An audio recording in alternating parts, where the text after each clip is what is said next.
Joining us now to discuss more on this is Sean Woodley, host of Locked On Raptors podcast. Sean, okay, not the way a lot of Raptors fans wanted to kick off the new year. We are kind of already past the new year phase. Is this kind of like the slump now for sports?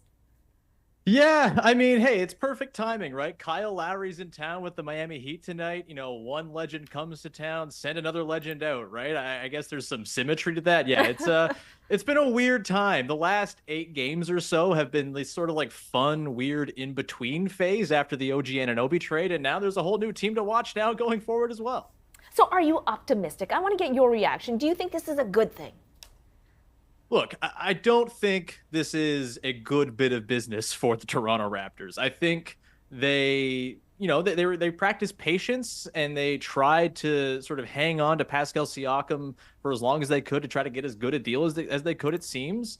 But it seemed coming into this year, they did not want Pascal Siakam on the team. They tried to trade him reportedly all summer long and reportedly didn't even really talk to him in the summer as they were trying to work on a trade. No extension talks. He could have been extended any time this year. That never seemed to have any traction. And they just waited and waited and waited, and the market just wasn't there. Pascal Siakam's a great player, but adding Pascal Siakam to your team in the middle of the season is hard to do. The Pacers were one of the very few teams that could do it.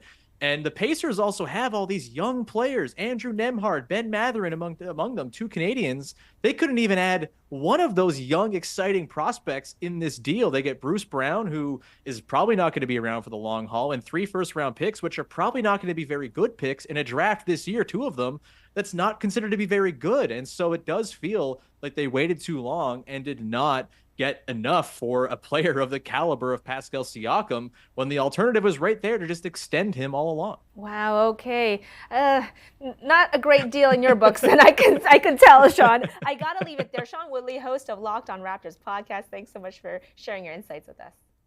Thank you so much for having me.